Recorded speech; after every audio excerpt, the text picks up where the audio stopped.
Osmanlı Devleti 16. yüzyılda büyük bir askeri ve idari güç kazanmış, doğuda Safevi Devleti'ne karşı zaferler elde ederek topraklarını genişletmişti.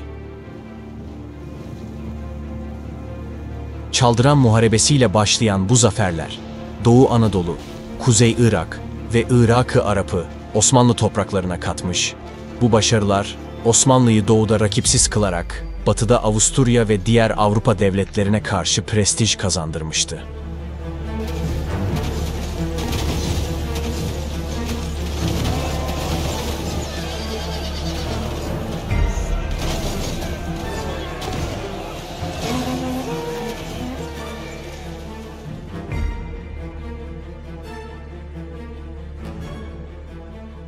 Ancak 17. yüzyıla gelindiğinde Osmanlı Devleti hızla zayıflamaya başlamıştı. Safevi Şah Abbas'ın reformları Osmanlı'nın doğudaki üstünlüğünü tehdit etmeye başladı. İçeride ise merkezi otorite zayıflamış, rüşvet ve adam kayırma her yere yayılmıştı. Haremdeki kadınlar devleti rüşvetle yönlendiriyor, ulema sınıfı ise adaleti parayla satıyordu. Osmanlı ordusu, özellikle Yeniçeri Ocağı, disiplinini kaybetmiş ve padişahların otoritesine karşı gelmeye başlamıştı. 1622'deki olaylar, Osmanlı'nın içine düştüğü durumu gözler önüne serdi. Genç Osman, Yeniçeri Ocağı'nı kaldırmak isterken, kendi ordusu tarafından tahttan indirilmiş ve vahşice öldürülmüştü. Bu olay, sadece bir padişahın değil, Osmanlı düzeninin de ciddi şekilde sarsıldığını gösteriyordu.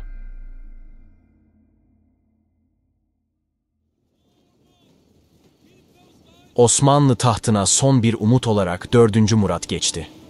Henüz 11 yaşında olan bu genç padişah, kaosun içinde güçlü bir irade göstererek devleti yeniden ayağa kaldırmayı hedefliyordu.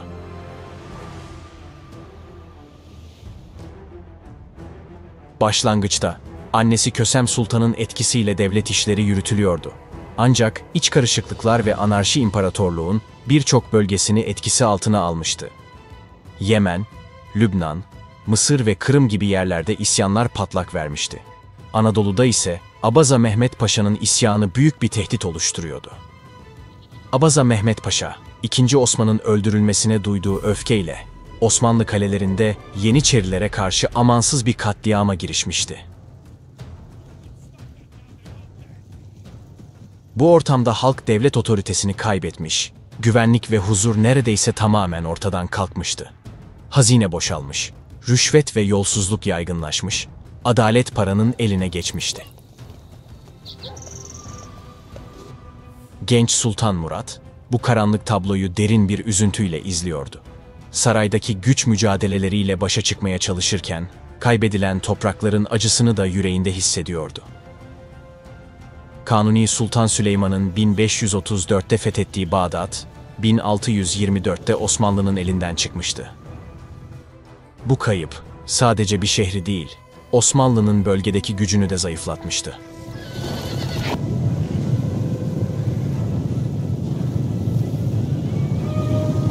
Hafız Ahmet Paşa ve Hüsrev Paşa gibi sadrazamlar Bağdat'ı geri almak için girişimlerde bulunmuş ama başarılı olamamışlardı.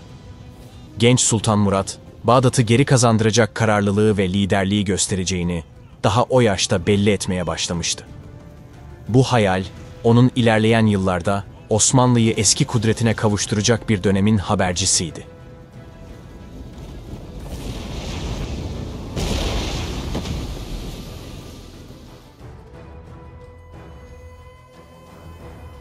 İmparatorluğu saran kaos ve ahlaksızlık ortamı artık dayanılmaz bir hale gelmişti. Devlet otoritesi zayıflamış, zorbalar ve isyancılar ülkenin dört bir yanında halkı haraca bağlamış, düzeni tamamen bozmuştu. İşte böyle bir zamanda Sultan 4. Murat 20'li yaşlarının başına gelmişti. Gürbüz yapısı, keskin zekası ve sarsılmaz cesaretiyle genç padişah, artık devleti kendi elleriyle yönetmeye kararlıydı. Vesayet altında geçen yılların ardından genç sultan, güçlü bir adım atarak, ilk iş olarak zorbaların en büyük destekçisi olan Vezir-i Azam Recep Paşa'yı idam ettirdi. Recep Paşa'nın cesedini onun arkasında duran zorbaların önüne attığında, bu hareket hem isyancılara hem de Osmanlı yönetimine karışan çıkar gruplarına net bir mesaj vermişti. Sultan Murat bununla da yetinmedi. Yeniçeri Ocağı'nda uzun süredir devam eden disiplinsizlik ve ihaneti kökünden kazımak için harekete geçti. Askerleri toplayarak sadakat yemini ettirdi ve yeminine sadık kalanlar ile ihanet içinde olanları tek tek ayırdı. Sadık askerlerle beraber hainleri birer birer yakalatıp idam ettirdi. İdamların şiddeti o kadar büyüktü ki tarihçi Naima bu dönemi şöyle tanımlamıştı. Öyle bir gaddarlıkla nam saldı ki sultanın huzuruna çağrılan kimseler önce abdest alır, vasiyetlerini yapar ve öyle giderdi. Bu sert fakat etkili yöntemlerle Sultan 4. Murat devlet otoritesini yeniden tesis etmişti.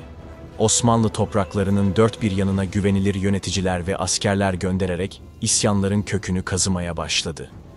Artık Osmanlı tahtında devleti eski gücüne kavuşturma hayaliyle yanıp tutuşan kararlı bir hükümdar vardı.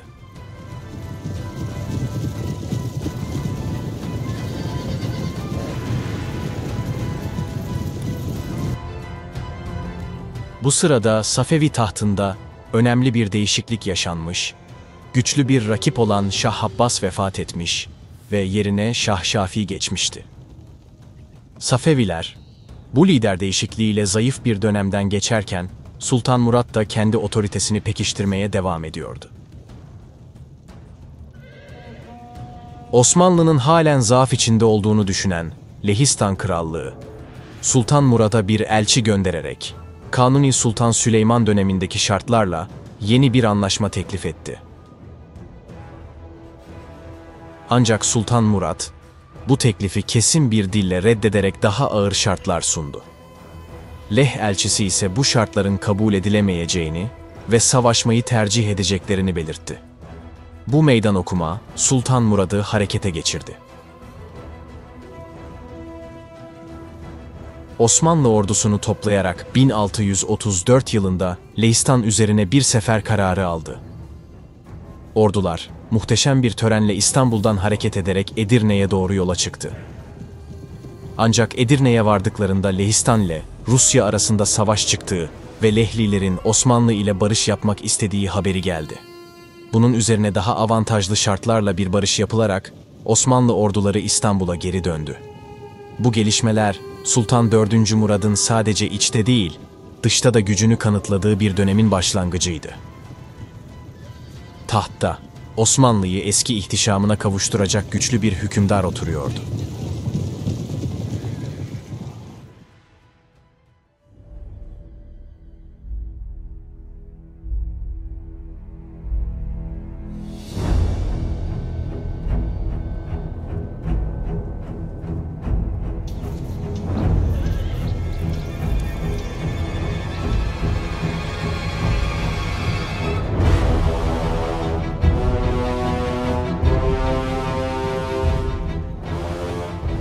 Sancağa çıkmamış olmasına rağmen doğal bir mareşal zekasına ve askeri yeteneğe sahip olan Sultan 4. Murat, içeride otoritesini sağlamlaştırdıktan sonra hem ordusunu bir nevi test etmek hem de Osmanlı'nın gücünü göstermek amacıyla Revan seferine çıkmaya karar verdi. Bu sefer onun sadece bir hükümdar değil, aynı zamanda bir komutan olarak da kendini kanıtlayacağı ilk büyük meydan okuma olacaktı.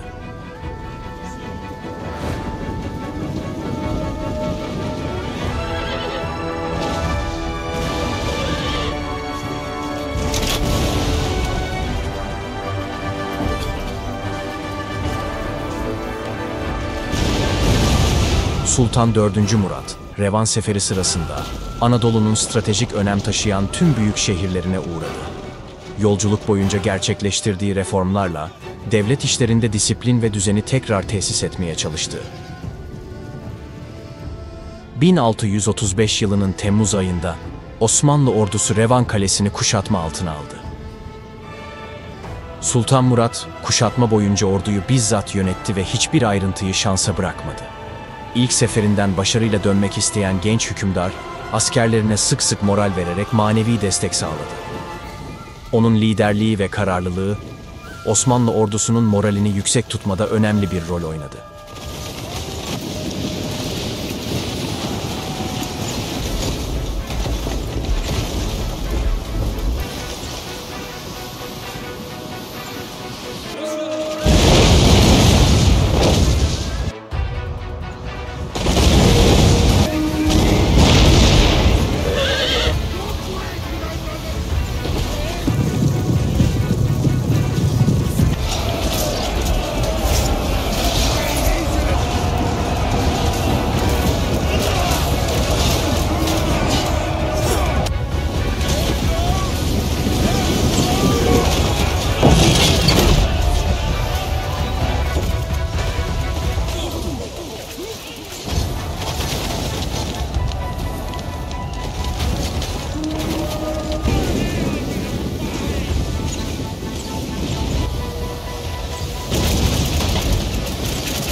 Kale, yoğun kuşatma altında direnmeyi daha fazla sürdüremedi ve nihayet 6 Ağustos 1635 tarihinde teslim oldu.